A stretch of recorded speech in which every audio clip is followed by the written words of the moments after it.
Kim Chiu at Paolo Avellino magkasamang nag-celebrate ng kaarawan sa Amanpulo. Mga ebidensya lumabas na.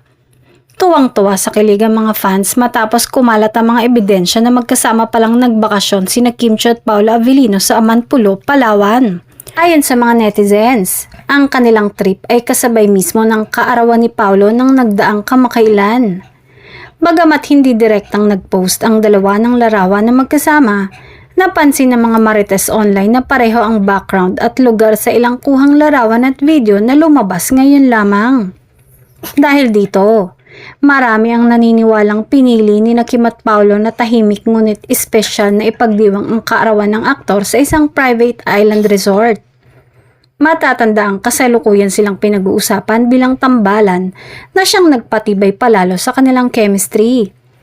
Kaya naman hindi maiwasan ang mga tagahanga na umasa na baka sa totoong buhay ay may namumuong real-life romance sa pagitan ng dalawa. Sa ngayon, nananatiling tikom ang bibig ng parehong kampo tungkol sa umano'y Amanpulo getaway. Pero para sa fans, sapat na ang mga clues para mas lalong kiligin at suportahan ang Kim Pao tandem.